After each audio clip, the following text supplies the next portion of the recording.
오늘 새벽 이 스가랴 12장 말씀과 함께 예수님께서 산상수훈에서 하신 말씀을 떠올리게 됩니다. 애통하는 자는 복이 있나니 그들이 위로를 받을 것입니다라는 말씀입니다. 예수님은 복이 있는 사람이 누구인지 말씀하시면서 놀랍게도 우는 사람, 애통하는 사람이 복이 있다고 말씀하셨습니다.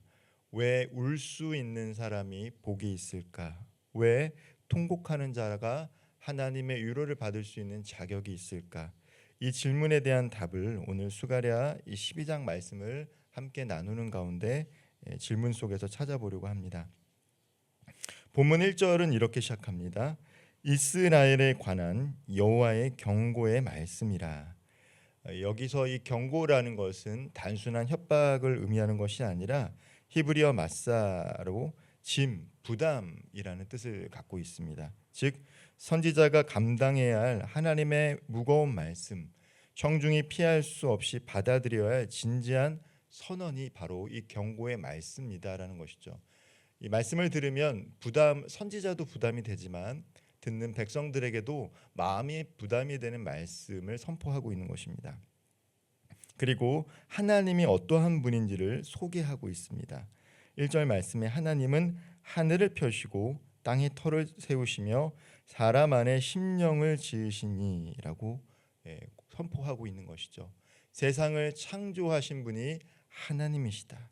그리고 그 안에 사람의 심령 안에 하나님의 영 루하흐 생기를 부어러 넣으신 분이 바로 하나님이시다라고 이야기하고 있습니다.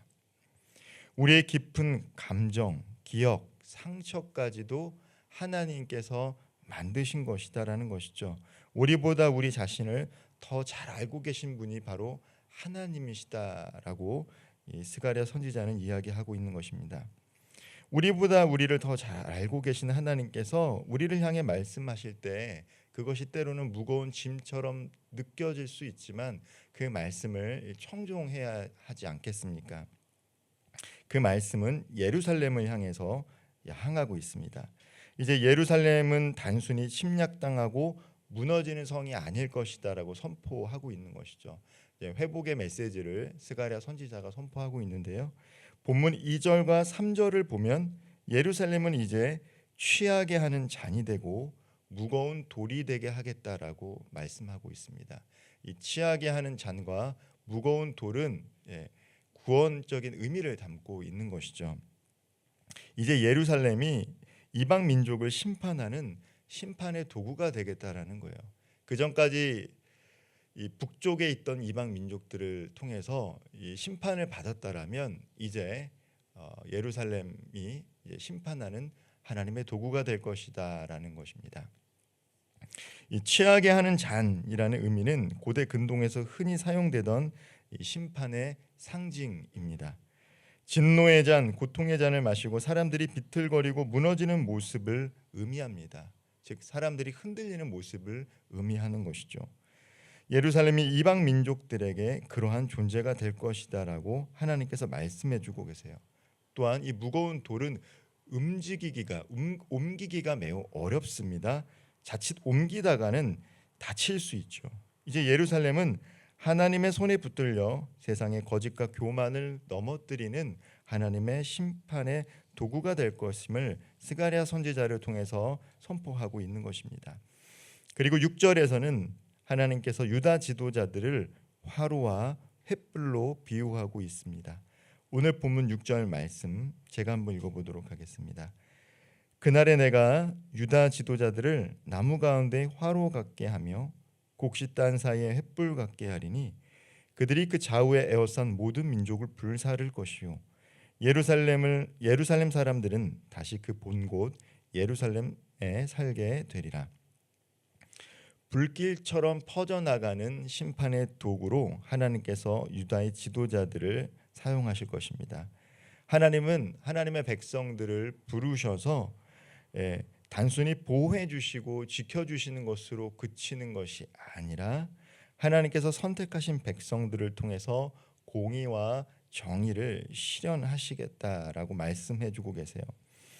이 땅의 어둠과 악을 정화시키는 불로 하나님의 백성들을 부르시고 하나님의 진리의 비추는 빛으로 하나님께서 선택하신 백성들을 사용하시겠다라고 선포하고 계십니다.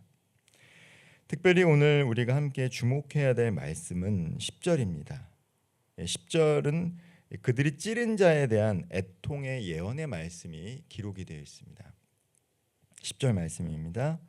내가 다윗의 집과 예루살렘 주민에게 은총과 간구하는 심령을 부어주리니 그들이 그 찌른 바 그를 바라보고 그를 위하여 애통하기를 독자를 위하여 애통하듯 하며 그를 위하여 통곡하기를 장자를 위하여 통곡하듯 하리로다.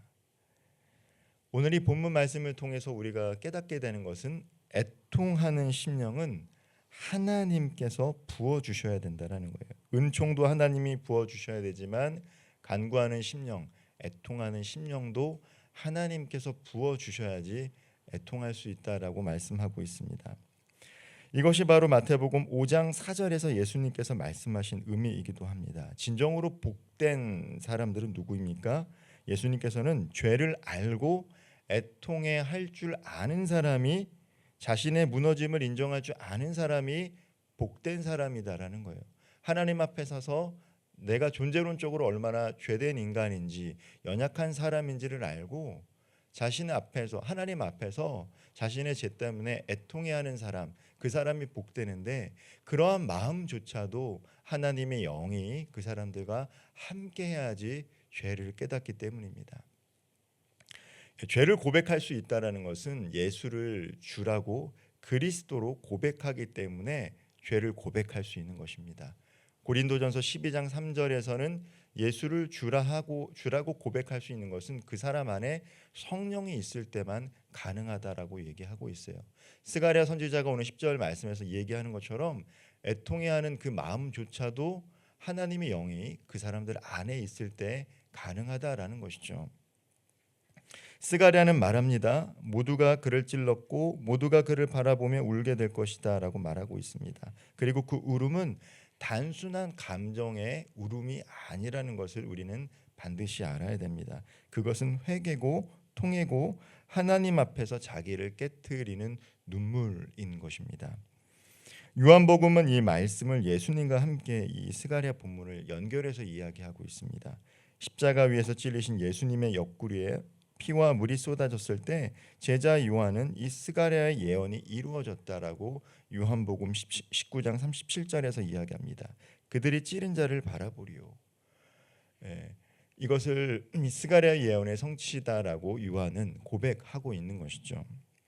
예수님은 그 고통을 통해 우리가 진짜 애통하기를 원하셨습니다. 예수님은 자신이 찔려 죽으심으로 우리 마음이 다시 깨어지고 다시 살아나며 다시 하나님의 품 안으로 돌아가기를 원하셨어요. 사랑하는 성도 여러분, 스가랴 12장 마지막에서 이 애통이 특정한 사람들만 일어나는 것이 아니라고 이야기합니다. 오늘 본문에는 왕족도 제사장도 예언자도 평범한 백성도 남자와 여자 모두 각각 따로 애통하게 된다라고 말합니다. 그 애통은 공적이고 집단적인 회개이지만 동시에 깊이 있는 개인적인 눈물로 나타나는 것이죠. 그래서 오늘 우리는 다시 예수님의 말씀 앞에 서야 합니다. 예수님께서 말씀하셨습니다. 애통하는 자는 복이 있나니 그들이 위로를 받을 것이며. 성도님들은 언제 나의 연약함 때문에, 나의 죄된 모습 때문에 하나님 앞에서 울어보셨습니까? 물론 우리가 처음 예수를 고백했을 때 울었겠지만 그 뒤에 언제 우셨습니까? 나의 아픔 때문에, 나의 고난 때문에, 나의 어려움 때문에가 아니라 내가 이런 존재밖에 안 되는구나. 하나님, 이런 나 같은 연약한 사람을 사랑하십니까? 라고 눈물로 통회하며 하나님 앞에 눈물을 흘리며 하나님을 불러보신 적이 언제이십니까? 하나님께서 오늘 그러한 사람이 참으로 복되다라고 말씀해주고 계십니다. 그렇습니다. 복은 웃는 사람에게만 오는 것이 아니에요. 사람들이 웃으면 복이 온다라고 얘기하죠. 맞습니다. 웃으면 복이 옵니다. 그러나 하나님 앞에서 애통해 하는 사람도 복이 옵니다. 복 받은 사람들입니다.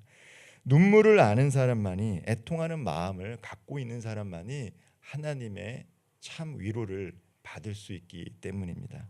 애통의 자리에서 하나님의 위로는 더욱 깊어지고 넓게 우리 삶 가운데 다가오기 때문입니다.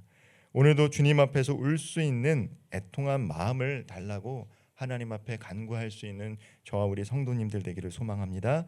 그때 하나님의 위로가 성도님들의 가정과 삶과 직장과 일터와 우리 교회 가운데 충만히 임하기를 주님의 이름으로 축원드립니다.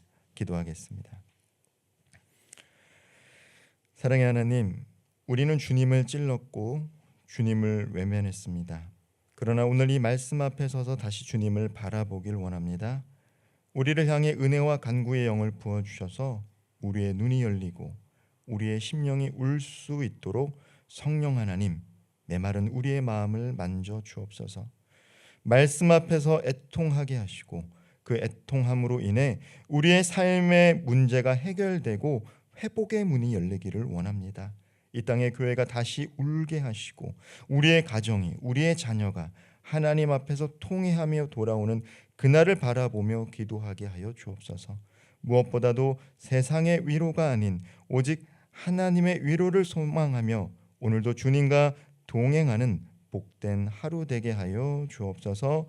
예수님의 이름으로 기도하옵나이다. 아멘.